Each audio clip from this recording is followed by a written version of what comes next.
नमस्कार। आज हम देखते हैं कॉम्पटन इफेक्ट, कॉम्पटन प्रभाव क्या है। ये एक्सपेरिमेंट सबसे पहले ऑर्थर कॉम्पटन के द्वारा किया गया और उसी के नाम से ये और कॉम्पटन इफेक्ट। उसने क्या किया कि X rays, monochromatic X rays दी, ऐसी एक्स रेज जिनके अंदर एक ही तरह की वेवलेंथ हो, मतलब सिंगल वेवलेंथ वाली मोनोक्रोमेटिक एक्सरेज ली और उसको किसी हल्के धातु जैसे कार्बन या एल्यूमिनियम है उसके ऊपर डाला। ऐसा करने से जो एक्सरे स्कैटर्ड हुई उसकी वेवलेंथ चेक की गई। जो इंसिडेंट रेडिएशन थी, एक्सरेज थी, उसकी वेवलेंथ देखी उसने, और जो स्कैटर्ड रेज थी, एक्सरेज, उसकी वेवलेंथ चेक की। तो ये पाया कि जो स्कैटर्ड रेज थी उसकी वेवलेंथ अधिक है, उसकी वेवलेंथ अधिक है। इसको जितनी से वो अधिक है, मान लीजिए जो वेवलेंथ इंसिडेंट रेज की थी वो लैम्डा है और स्कैटर्ड की लैम्डा डैश है, तो लैम्डा डैश माइनस लैम्डा की जो वैल्यू है ये कॉम्पटन शिफ्ट कहलाती है। और ये जो घटना है ये कॉम्पटन इफेक्ट कहलाता है। तो ये हम वैसे ही है जैसे बिलियर्ड के गेम के अंदर एक बॉल जो तेजी से आके किसी दूसरी जो रेस्ट के अंदर है उस बॉल से टकराती है, अपनी कुछ एनर्जी उस बॉल को देके, और वो किसी दूसरे डायरेक्शन के अंदर चली जाती है। तो जो इंसिडेंट बॉल थी वो अपनी डायरेक्शन चेंज करके दूसरी डायरेक्शन में चली गई और एनर्जी भी कुछ कम हो गई है उसकी, और जो रेस्ट के अंदर बॉल थी वो किसी और दूसरे डायरेक्शन में चली गई है। तो इसी तरह से इस घटना को भी समझा जा सकता है कि ये जैसे एक्स रेज थी उसके अंदर फोटोन है एक्स रे का, वो यहाँ जो इलेक्ट्रॉन है उससे आके टकराया और इसने कुछ एनर्जी इस इलेक्ट्रॉन को दे दी और इधर इसकी डायरेक्शन आप देखिए चेंज हो गई है, ये स्कैटर्ड फोटोन इधर चला गया है। मान लीजिए ये जो फोटोन आ रहा है ये एक्स डायरेक्शन में ही आ रहा था, इंसिडेंट से जो फोटोन है, तो अब जो इनकी डायरेक्शन है वो चेंज हो गई है। ये जो इस स्कैटर्ड फोटोन है अब ये इधर चला गया है, एक्स डायरेक्शन से थीटा एंगल बनाता हुआ इधर से जा रहा है। और ये जो इलेक्ट्रॉन यहाँ था इसको हम रेस्ट में क्या मानते हैं, वो रिकॉइल इलेक्ट्रॉन इधर चला जा रहा है। तो इस तरह से हम इसको डायग्राम से दर्शाते हैं। ये जो मोनोक्रोमेटिक एक्सरेज है उसके लिए हम ये मानते हैं उसका जो फ्रीक्वेंसी है वो न्यू है और वेवलेंथ है वो लैम्डा है, और स्कैटर्ड फोटोन की जो फ्रीक्वेंसी है वो न्यू डैश है और वेवलेंथ लैम्डा डैश है। तो न्यू की तुलना में न्यू डैश का मान कम है, लेकिन वेवलेंथ का मान लैम्डा की तुलना में लैम्डा डैश की वैल्यू अधिक है। यानी फ्रीक्वेंसी कम हो रही है और वेवलेंथ बढ़ रही है, यानी एनर्जी कम हो रही है इस फोटोन की जब वो स्कैटर्ड इधर से इसको एनर्जी दे रहा है और ये स्कैटर्ड फोटोन है तो उसकी एनर्जी कम हो रही है। तो इस तरह से ये कॉम्पटन इफेक्ट कहलाता है। अब इस घटना, ये जो कॉम्पटन इफेक्ट है इसके लिए कुछ इक्वेशंस को हम डिराइव करेंगे और डेल्टा लैम्डा ये जो कॉम्पटन शिफ्ट है उसकी वैल्यू हम ज्ञात करेंगे। तो इसके लिए हम क्या करते हैं कि इस घटना को इसके अंदर हम ये मानते हैं कि ये प्योरली इलास्टिक है। ये जो टक्कर है ये पूर्ण रूप से इलास्टिक है, यानी इसमें किसी तरह की एनर्जी का कोई लॉस नहीं होता और संवेग भी इसमें सुरक्षित रहता है। तो हम ये कह सकते हैं कि टक्कर से पहले जो एनर्जी थी सिस्टम की वो टक्कर के बाद में उतनी है, और टक्कर से पहले संवेग टक्कर के बाद जितना है वो उसके बराबर है। तो देखिए हम ये काम में लेते हुए the law of conservation of energy को काम में लेते हुए इक्वेशन ज्ञात कर रहे हैं। टक्कर से पहले सिस्टम की एनर्जी, सिस्टम का मतलब यहाँ इलेक्ट्रॉन और फोटोन से है। इलेक्ट्रॉन जो यहाँ रेस्ट में था टक्कर से पहले और फोटोन जो इधर से आ रहा है। अब फोटोन की एनर्जी एच न्यू से रिप्रेजेंट कर सकते हैं हम, क्योंकि न्यू इसकी फ्रीक्वेंसी है इसलिए इसकी जो एनर्जी है वो एच न्यू से रिप्रेजेंट कर सकते हैं।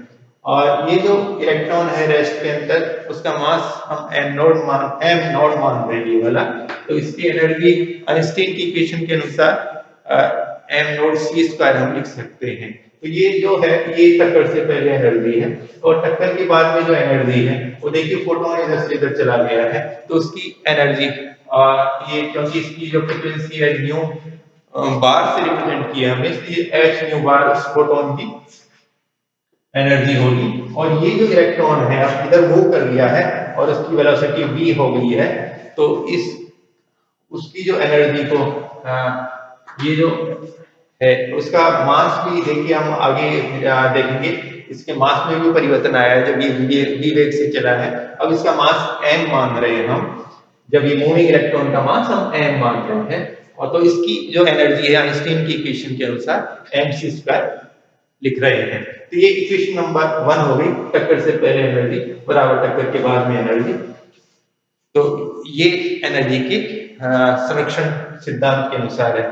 इस प्रकार हम law of conservation of momentum ले रहे हैं। Law of conservation of momentum में देखिए x और y दोनों घटकों में हमें देखना पड़ेगा।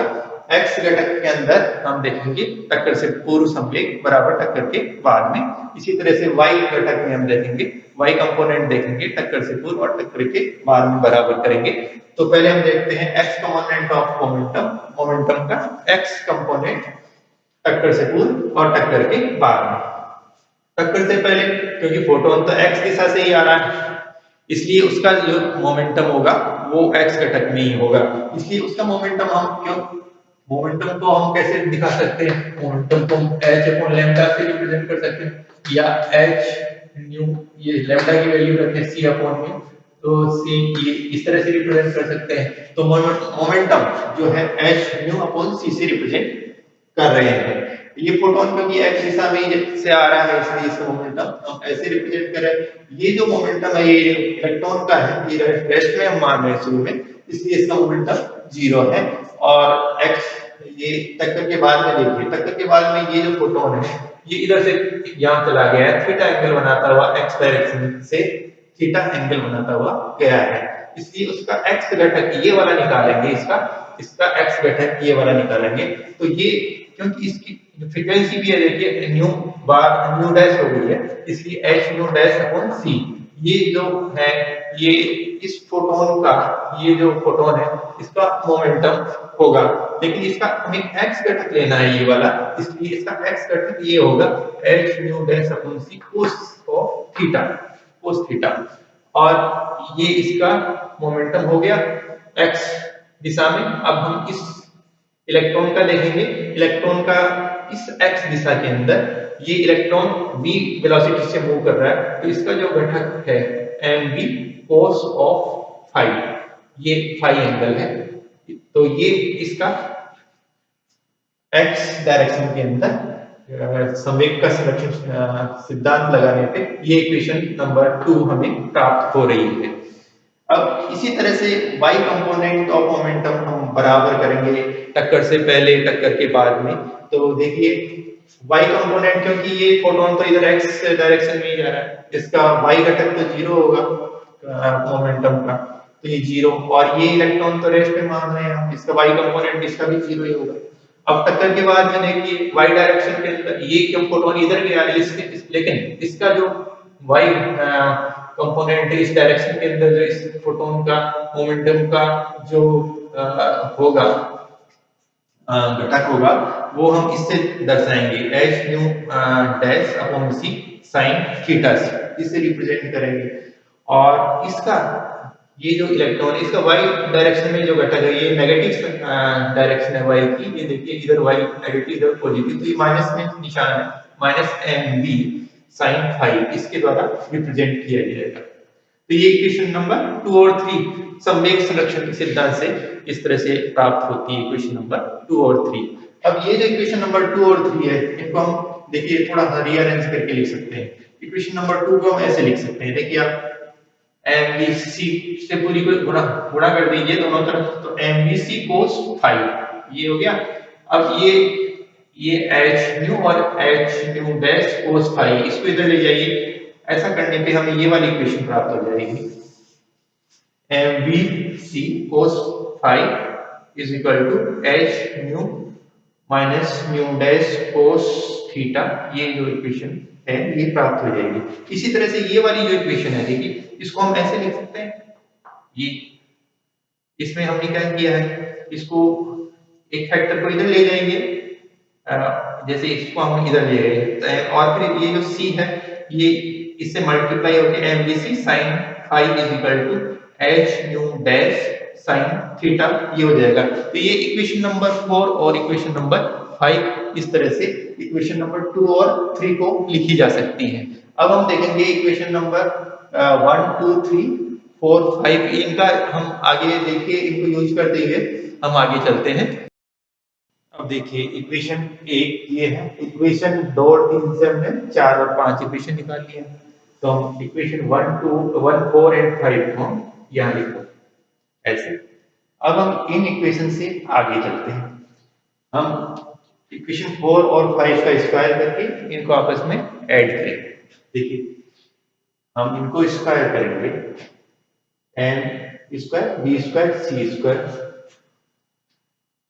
इसमें भी यही है, हम इसको कॉमन ले रहे हैं, M square B square c square common ले रहे हैं, इधर से कोस स्क्वायर फाइव और यहाँ से sine plus sine square phi, ये ऐसे लिखा जा सकता है। ये लेफ्ट हैंड साइड होगी। इसी तरह से राइट हैंड साइड देखिए, स्क्वायर किया हमने तो एच स्क्वायर, हमने ये new square minus 2 nu nu dash cos theta plus nu dash square cos square theta, हमने इसका स्क्वायर करके लिखा है। अब देखिए ये h तो दोनों में कॉमन ही था, h स्क्वायर इसलिए कॉमन ले लिया है, और इसका square nu dash square sine square theta, इस तरह से इक्वेशन प्राप्त हो रही है। अब इसमें क्या है, ये वाला जो cos square 5 plus sine square 5 हम जानते हैं 1 के बराबर होता है, इसलिए इसको 1 कर दीजिए, यानी ये इस डायरेक्शन में क्या बचेगा, M square B square c square रह जाएगा। और इस डायरेक्शन के अंदर देखिए, इसमें भी हम ये यहाँ देखिए, इसमें दोनों के अंदर सीधे आप न्यू डैश स्क्वायर को कॉमन लेके ये इसको 1 रख सकते हैं, cos square theta plus sine square theta को 1 रखेंगे तो ये वाली इक्वेशन प्राप्त हो जाएगी हमारे को, इस तरह से इक्वेशन 6 प्राप्त हो जाएगी।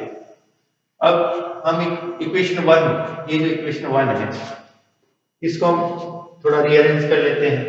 एम सी स्क्वायर बराबर हम ऐसे लिख सकते हैं, देखिए H nu minus nu dash, ये इसको हम इस साइड में ले आते हैं, प्लस एम नॉट सी स्क्वायर, इक्वेशन 7 प्राप्त हो रही है। अब ये इक्वेशन जो 7 है इसका हम स्क्वायर कर लेते हैं। इधर क्या हुआ, M square C 4 is equal to H square, अब इसका स्क्वायर कर रहे हैं, nu square minus 2 nu nu dash plus nu dash square plus 2h nu nu dash m0 m naught सी स्क्वायर और plus m naught square c4, इस तरह से हम ये इक्वेशन नंबर 8 प्राप्त हो रही है। तो ये इक्वेशन नंबर 6 7 और 8 हम इक्वेशन नंबर 1 4 और 5 से प्राप्त कर लेते हैं। अब देखिए ये इक्वेशन 8 है और इसमें से हम इक्वेशन 6 को सब्सट्रैक्ट करेंगे, सब्सट्रैक्टिंग इक्वेशन 6 फ्रॉम इक्वेशन 8 ये वाली इक्वेशन देखिए, लेफ्ट हैंड साइड देखिए क्या है, इसमें लेफ्ट हैंड साइड में क्या है, एम स्क्वायर सी 4 और इसमें क्या है, M square B square c square, इसमें आप कॉमन ले लीजिए एम स्क्वायर सी स्क्वायर, तो क्या रहेगा यहाँ, क्या इसमें क्या बचेगा सी स्क्वायर, इधर क्या बचेगा बी स्क्वायर। तो ये इस तरह से लिखा जा सकता है, M square c square common लिया, ब्रैकेट में बचा सी स्क्वायर माइनस बी स्क्वायर, ये तो लेफ्ट हैंड साइड हो गई। अब राइट हैंड साइड में देखिए, हम इसमें से ये सब्सट्रैक्ट कर रहे हैं, इसमें से ये घटा रहे हैं, तो ये पहले इसको हम सॉल्व कर लेते हैं थोड़ा, ये जो एच स्क्वायर इसको ये पूरा इससे मल्टीप्लाई कर लेते हैं, इससे देखिए एच स्क्वायर एच स्क्वायर ये इसे मल्टीप्लाई करेंगे तो 2 H square new nu dash plus इसको इससे मल्टीप्लाई कीजिए H square nu dash square, ये आ गया इस तरह से। बाकी फैक्टर मैंने ऐसे कैसे रखा है इसको। अब इसमें से क्या घटाना है हमको, हमको ये वाला घटाना है 6। इसको भी अंदर मल्टीप्लाई कर लीजिए, H square new square minus 2h² nu nu dash cos theta plus H square, ये हम घटाएंगे इधर तो ये साइन चेंज हो जाएगा यहाँ पे, इसको इसमें से घटा रहे हैं इसलिए यहाँ ये प्लस में लिख रहे हैं और ये इसको इससे मल्टीप्लाई करके यहाँ H square nu dash square y ये माइनस के अंदर लिख रहे हैं। तो ये इक्वेशन नंबर 8 से 6 हमने घटाई है। अब देखिए इसमें जो कैंसिल हो रहा है उसको कैंसिल कर दीजिए, ये जो है कैंसिल हो रहा है, ये प्लस में ये माइनस में, इसी तरह से ये कैंसिल कर, क्या बच रहा है इधर, तो यही बचा M square c square bracket में सी स्क्वायर माइनस वी स्क्वायर। ये तो ऐसे कैसे रखा है, इधर देखिए यहाँ ये जो टर्म है और ये वाली है, ये और ये वाली देखिए, इसमें से हम कॉमन ले सकते हैं, क्या कॉमन ले सकते हैं 2h² nu nu dash, minus का निशान भी हमने दिया, तो ऐसा करने पे यहाँ तो 1 रह गया और इसमें ये माइनस का होकर cos थीटा रह गया, तो 1 माइनस cos थीटा आ गया, इस तरह से प्राप्त हो जाता है।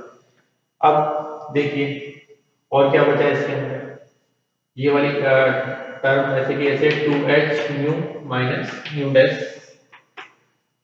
एम नॉट सी स्क्वायर, ऐसे भी ऐसे इधर एम नॉट स्क्वायर सी 4। ये इक्वेशन नंबर 9 है, ये इक्वेशन नंबर 9 हमें प्राप्त हो गई है। अब देखिए आइंस्टीन की थ्योरी ऑफ रिलेटिविटी से हम m और m नॉट के बीच में संबंध लिख सकते हैं।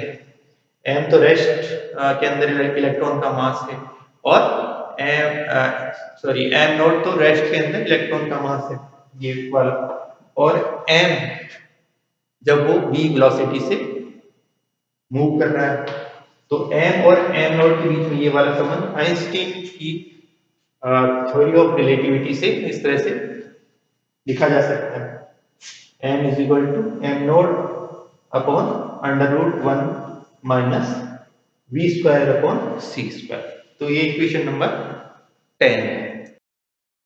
अब देखिए ये जो इक्वेशन नंबर 10 है उसका स्क्वायर करेंगे, दोनों तरफ स्क्वायर करेंगे, इधर क्या आएगा लेफ्ट हैंड साइड में एम स्क्वायर और इधर देखिए एम नॉट स्क्वायर, नीचे अंडर रूट हट जाएगा, 1 minus we square upon C square रह जाएगा।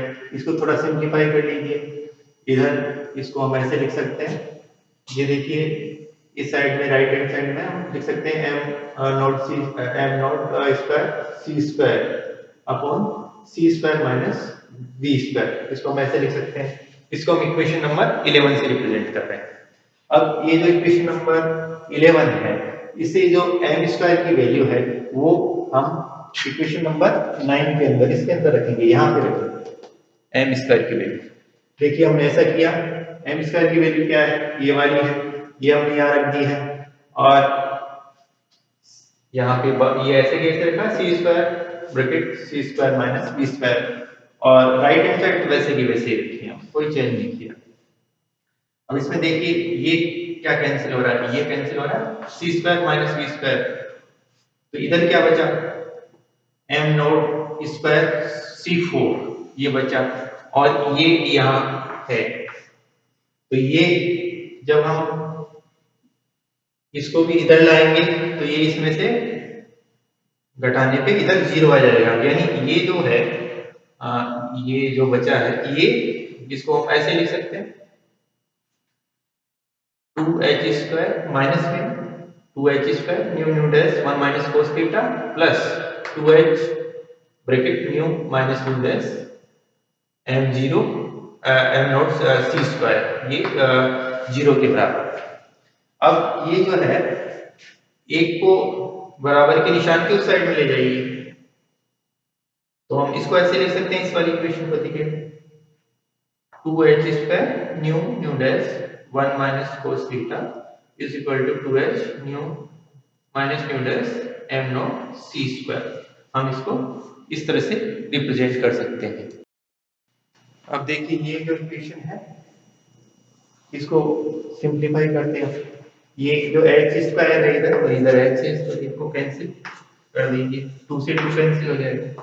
क्या बचा, इधर क्या बचा, एच न्यू न्यू डैश और ब्रैकेट में 1 माइनस कोस थीटा, ये इस साइड में लेफ्ट हैंड साइड में, इधर क्या रहा, bracket nu minus nu dash M naught सी स्क्वायर, ये राइट हैंड साइड में इस तरह से।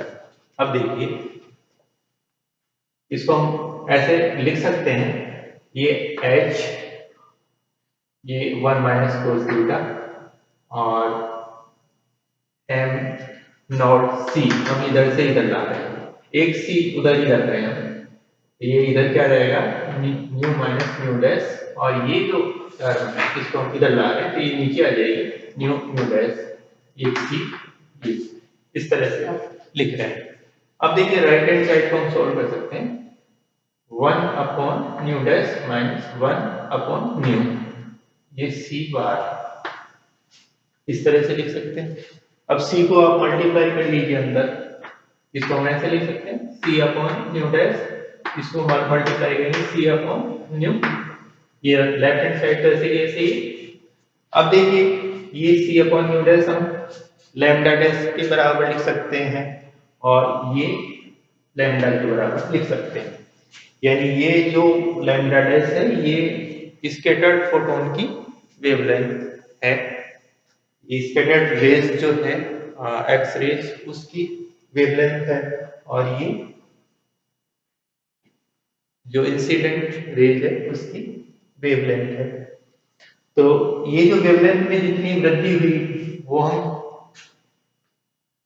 इस तरह से लिख सकते हैं डेल्टा लैम्डा। तो डेल्टा लैम्डा को हम किस तरह से दर्शा सकते हैं, h upon m naught c 1 minus cos theta. तो ये जो इक्वेशन है ये कॉम्पनसेट निकालने के लिए प्राप्त होती है।